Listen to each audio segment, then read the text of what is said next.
because my job as a coach is not to therapize people. My job as a coach is to point people back to themselves and back to that place of sovereignty, of self-trust, of being able to live authentically, whatever that looks like for them.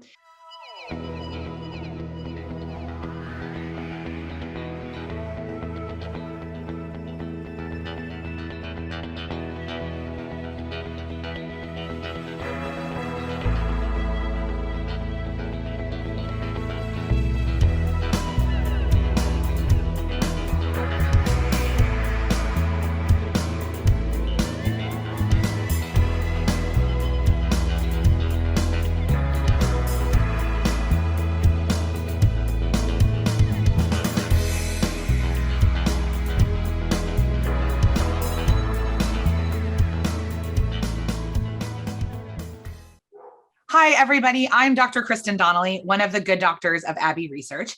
And at Abbey Research, we deeply believe that curiosity can change the world because, it's the only thing that really ever has. So in service of that, this series is an exploration and curiosity about other people. It's called Welcome to My World.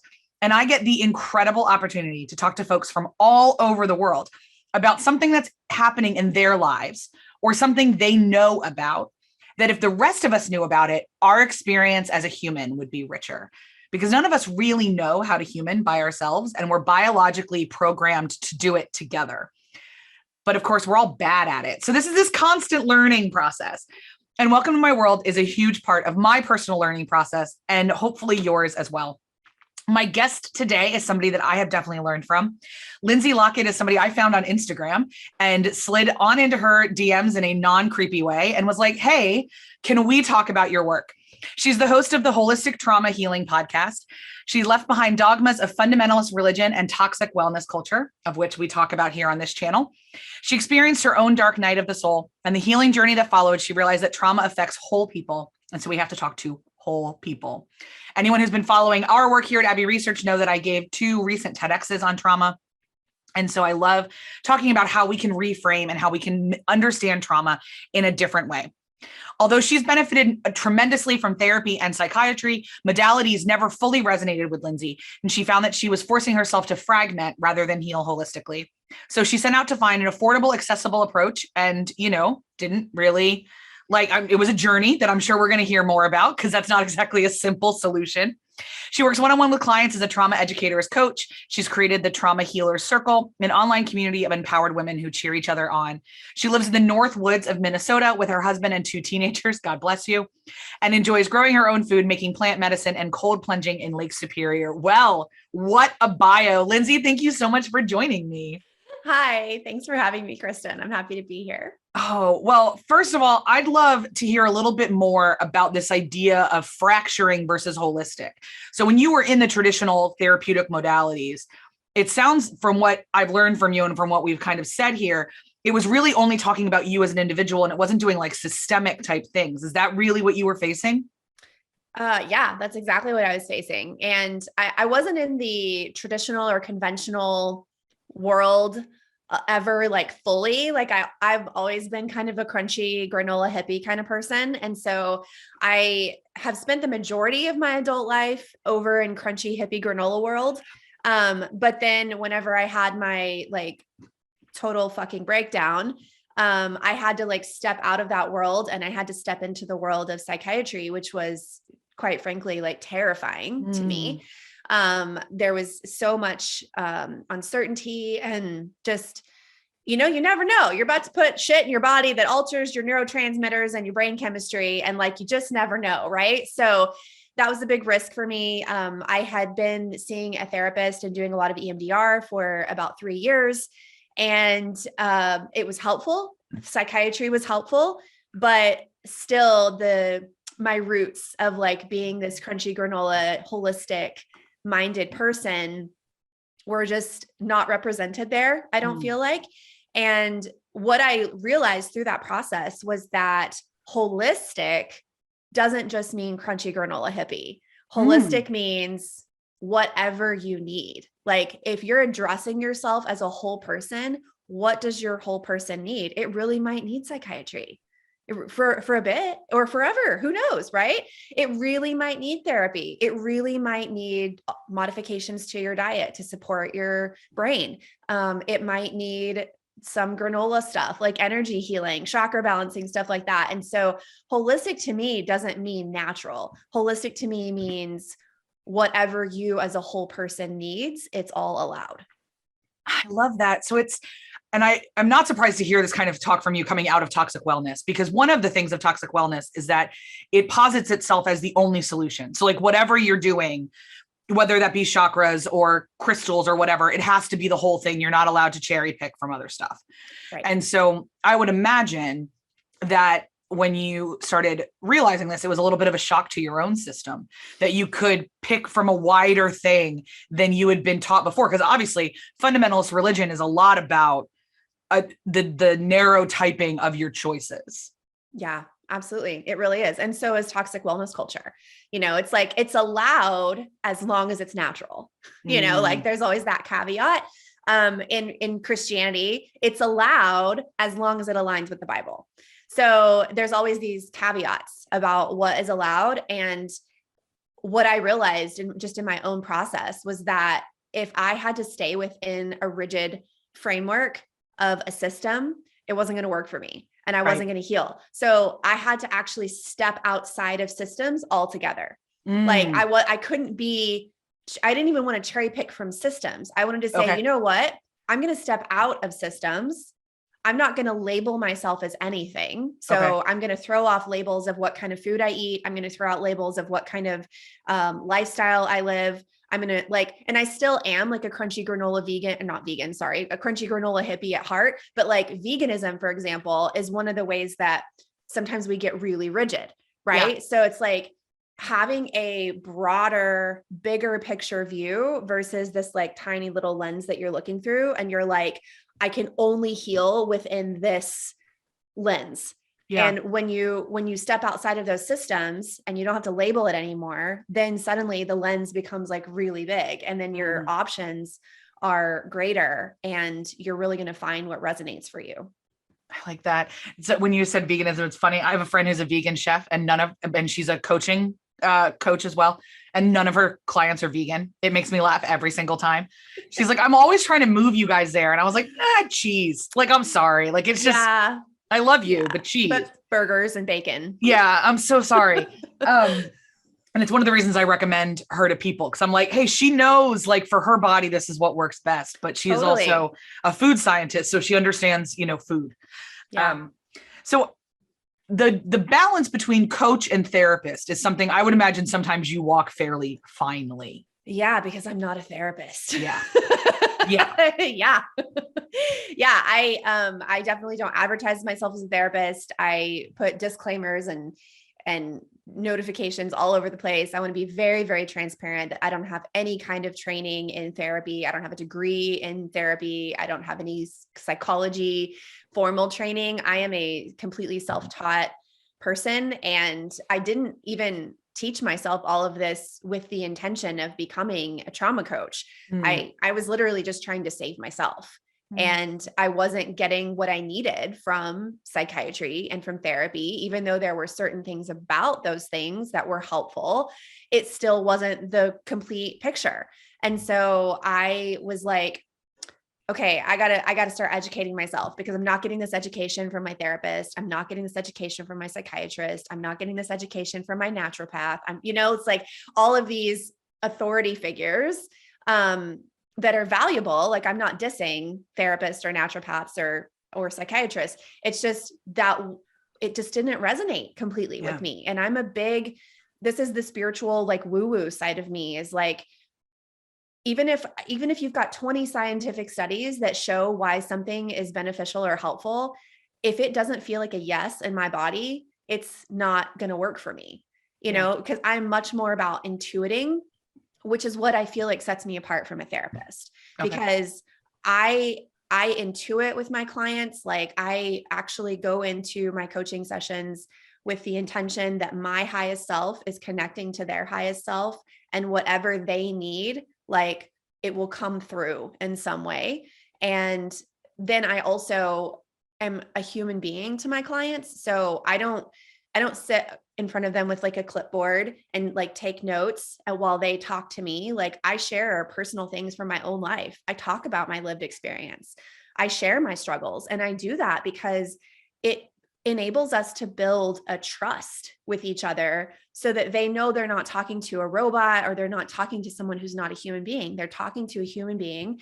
I'm sharing what worked for me. I make suggestions and recommendations for them, but I always, always come back to, does this feel like yes in your body? And if it doesn't, then don't listen to what I'm saying, because my job as a coach is not to therapize people. My job as a coach is to point people back to themselves and back to that place of sovereignty, of self-trust, of being able to live authentically, whatever that looks like for them.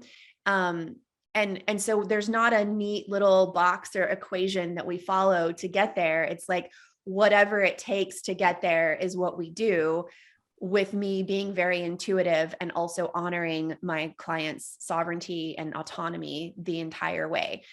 Which I'm not saying therapists don't do that. Like I think therapists do, but the good ones do. I mean, because that's the part, like the good ones do. Yeah. Yeah. And I actually, I'm just wrapping up a 12-week round of coaching with 8 clients right now. And I do exit interviews for all of them whenever they leave. And we go over like, who were you when you started and who are you now? And what challenges were you facing? What insights have you had during this process? How is life showing up differently for you now? And then I ask, like, is there any way I could have shown up for you better? What do you think is unique about this program? What could be my therapist? Because they were always a person sitting on the other side of the room with a clipboard, like taking notes about me, but they never shared anything about themselves. And the fact that you share things about yourself and you just talk about your mistakes, you talk about what's hard. I mean, I still on Instagram and on my podcast, I still share my struggles. Like I never, ever, ever want it to come across like I've arrived at some magical healed place, you know?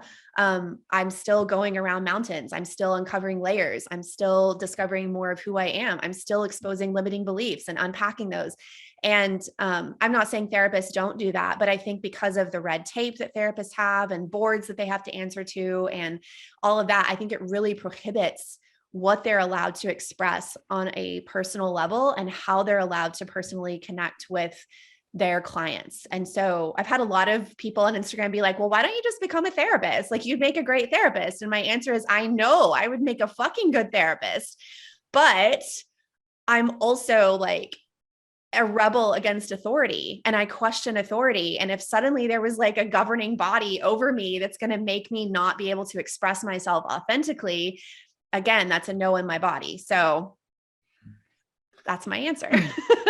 No. And I think the other thing with therapists is that it really depends on how their training comes at it. So like I'm a trained social worker, and my training to do one-on-one therapeutic interventions is completely different than my friends who are licensed professional counselors, and different than my colleagues who are psychiatrists. And so I've always, when I've been in therapeutic relationships, looked for other social workers, because we have just a different, social workers tend to be the ones like, we're not taking as many notes, we're having more conversations. It's a little bit more of our training. And so that's one of the other things. And it's the same with finding a coach, like finding a coach, finding a therapist, everything's about fit.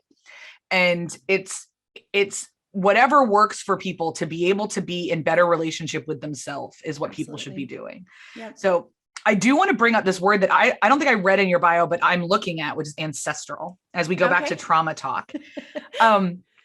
I think we are not having as a human race enough significant conversations about ancestral trauma. Amen. And I'd love to know kind of what got you into, if you're willing to share, like opened the door to understanding that we need to talk about ancestral trauma. Yeah, absolutely. I'd love to talk about that. So, Ancestry for me and exploring ancestry and ancestral trauma, is a fairly new aspect of my journey. I've only been doing it for like probably 3.5 years. And actually, if I hadn't gone through my own dark night of the soul, I don't even know if I ever would have gotten curious about my ancestry. So it was kind of my own experiences. And for me, it was in late 2018, I started experiencing a tremendous amount of really weird and severe like pelvic pain. And the short version of my very long story is that I had gone through a really horrible year in 2018. Like basically anything that could go wrong did go wrong. I mean, from practical things in my life to my finances feeling like they were falling apart, my marriage was falling apart. It was just like, it sucked. And I got through the year like relatively intact. And the fall of 2018 came, and my husband and I had worked on our marriage, and we were committed to each other, and everything that had broken, we fixed, and we were on track for better financial success. And like, it seemed like everything was great. But what happened was my body was kind of like, okay, cool. I got you through that whole really stressful year, and now I'm done. And it all just like happened at once. And it was all in my womb space, in my pelvis. And, I was diagnosed with pelvic floor dysfunction. I was also diagnosed with something called pelvic congestion syndrome, which is varicose veins in the pelvis. I ended up going to London to have my varicose veins in my pelvis treated. So, for people who are picturing like gnarly leg veins on the back of somebody's legs, it's basically that, but inside. So you can't really see it from the outside, but those veins are like all around your uterus and ovaries. And like, they go into my vagina and my vulva, like they go really, really deep down. And so it was just very, very painful. And, through all of that, I just remember being like, calling my mom and being like, didn't you and Mima struggle with this kind of stuff? Like, because my mom had a hysterectomy when she was 33. And I did not know this until my mom shared with me, but my grandmother had a uterine prolapse in her 50s. My grandmother also had a lot of varicose veins on the backs of her legs. And it was just like too many things were similar. And I just began to wonder, like, I wonder what I don't know about the people who've come before me. Like, how much of this is mine that I'm carrying, and how much of this am I carrying from past people? And like that energy or that expression is coming through to me. And so even though I was like losing my shit, it gave me something, I guess it was a good distraction to start learning about my ancestry. So I started talking to both of my parents, and I just would call them on the phone, and I would be like, tell me everything you remember about your grandparents. Tell me everything you remember about your great aunts and uncles. Like, and my parents, my dad has a lot more memories than my mom has. And then I started getting into creating family trees. So like using websites like Ancestry.com and creating those family trees, because I didn't want to just know what happened in 2, 3, 4 generations before me. I was like, I want to know what was happening like 1,000 years ago, because that's inside me too. Right. And it was a great exercise in, to be honest, like it was a very decolonizing thing for me, even though my ancestry is primarily white. I don't like the word white. So Northern European is my ancestry. And it was a very healing thing, because I, especially in 2020, I'm glad I had done all of this work before 2020 happened.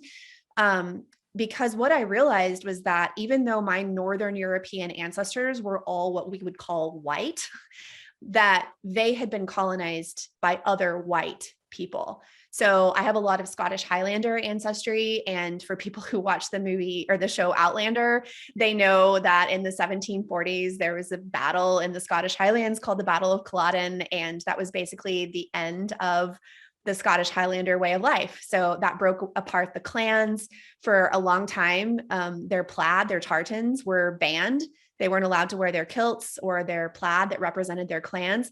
And that way of life was basically just like taken away.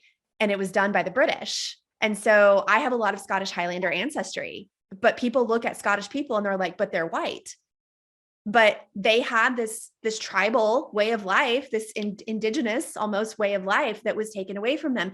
And it was so healing for me to see that, like, this isn't just white people doing this to brown skinned people. Like, this is white people, like people are doing this to other people for forever, you know? And, just know, like, and so I've really sought to, I connect a lot with the Scottish Highlander ancestry that I have. Like, that's the one I feel the most drawn to. And so I've been researching Scottish Highlander traditions and pagan holidays and foods that they would have eaten and the ways that women would have practiced medicine and witchcraft, and just trying to reconstruct the closest thing I can find to a spirituality that would be honoring of my ancestors.